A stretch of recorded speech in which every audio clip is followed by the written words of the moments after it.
आज की कहानी। हमने जिंदगी से यह तो नहीं मांगा था। आप तो आईए बीए सब पास हैं चाचा, फिर मजदूरी क्यों करने लगे? कुछ नौकरी का कोशिश क्यों नहीं किए? साथ में काम कर रहे युवा मजदूर के इस सवाल का बुजुर्ग हो रहे रघु ने कोई जवाब नहीं दिया। छत की ढलाई के लिए लग रहे तख्ते की कील पर निशाना टिका। जोर से हथौड़ा चलाते हुए रघु को लगा कि उसने हथौड़ा कील पर नहीं बल्कि खुद पर चला लिया हो। ऐसे सवाल उसे कील सी चुभती थी। बीए पास होने का अहम उसके अंदर अपने युवा अवस्था में आ गया था। पढ़ लिख लेने के बाद तो वह लोगों को कुछ समझता ही नहीं था।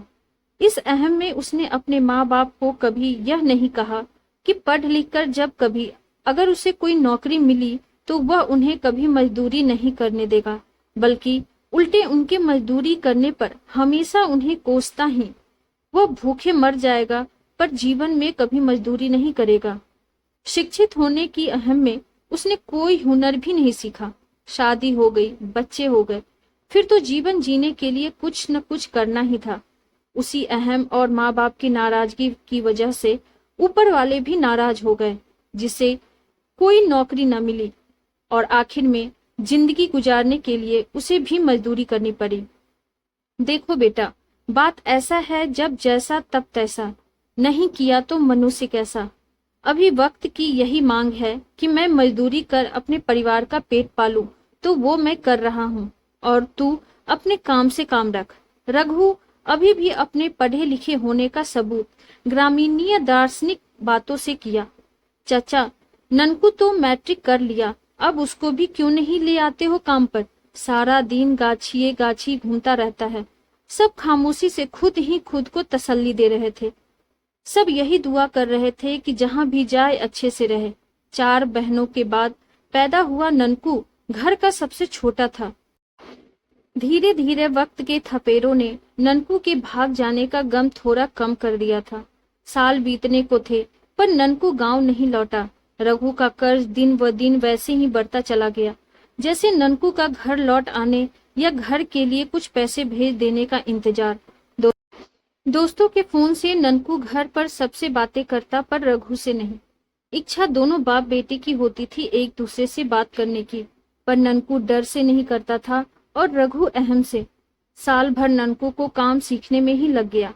इधर घर की हालात सुधर नहीं पा रही थी। रघु को गांव में कभी काम मिलता कभी नहीं। कर्ज का मूल तो वैसे का वैसा ही रहा। सूद दिन व दिन बढ़ता चला गया। आखिर में रघु ने भी फैसला किया कि वह भी परदेश चला जाएगा। कम से कम वहां रोज काम और समय पर मजदूरी तो मिल जाएगी। गांव के कुछ लोग कमाने के लिए किसी और प्रदेश जा रहे थे।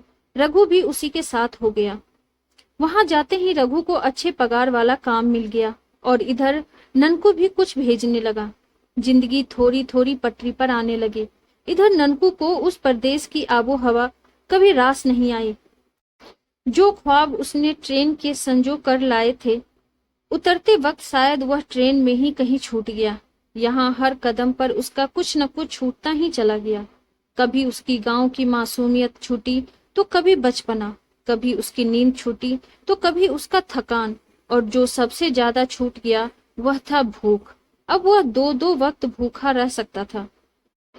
तकनीक के इस दौर में जहां संपन्न परिवार के बच्चे मोबाइल लैपटॉप की ब्लू किरणों की वजह से वक्त से पहले बड़े हो रहे हैं, वही ननकू जैसा किशोर जीवन की भाग दौड़ वाली भीड़ की वजह से वक्त से पहले बड़ा हो गया। एक बात उसकी समझ में अच्छे से आ गई कि रातों रात अमीर आदमी सिर्फ 2-3 घंटों की फिल्मों में ही बना जा सकता है, असल जिंदगी में नहीं। ऊपर से प्रदेश का भेदभाव। अस्पताल में सब उन्हें बड़ी अजीब सी नजरों से देखते थे, मानो जैसे वह मनुष्य नहीं बल्कि उनके द्वारा तय किया गया कोई अछूत हो। 2 दिन बाद ननकू जिंदगी की जंग हार गया। किसी को कुछ समझ में नहीं आया कि क्या हुआ। डॉक्टर से कोई कैसे कुछ पूछे, और पूछे तो क्या पूछे। बस कुछ डॉक्टरों को आपस में बात करते सुना था कि अंतरी सूख गई है। डॉक्टरों ने आनन फानन में ननकू को डिस्चार्ज कर दिया, मानो किसी अनहोनी को छुपाने की कोशिश की जा रही हो। दोस्तों को कुछ भी समझ में नहीं आ रहा था। अब वह क्या करे? सब के सब अपरिपक्व थे। कैसे गांव में खबर करे? मृत शरीर का क्रियाक्रम यहीं कर दें या गांव ले जाएं, और ले जाएं तो कैसे ले जाएं। फिर सोच विचार कर सबने पहले रघु को ननकू के ही मोबाइल से फोन किया। रघु और ननकू दोनों के पास एक दूसरे का फोन नंबर था, पर कभी किसी ने एक दूसरे से बात नहीं की।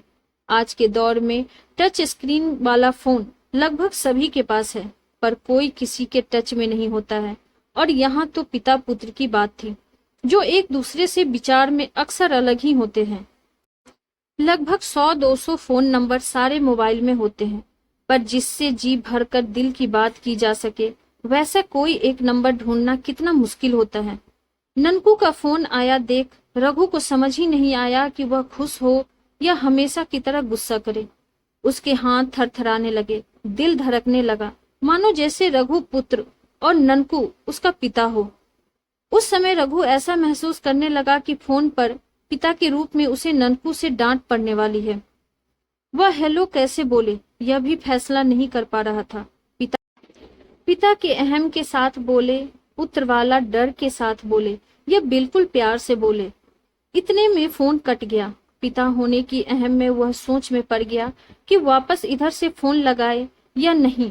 तब तक दूसरी बार फोन बज उठा। बगैर एक पल गंवाए उसने फोन उठा लिया और मिले जुले भाव के साथ हेलो कहा। जब उसे लगा कि दूसरी तरफ ननकू नहीं है तो उसकी घबराहट थोड़ी कम हो गई, और फिर उसके अंदर जो भाव उभरे उसकी तो उसने कल्पना भी नहीं की थी। पत्थर तो वह पहले से ही था, पर ऐसा लगा कि उस पत्थर को बर्फ की वादियों में कोई अकेला छोड़ गया हो।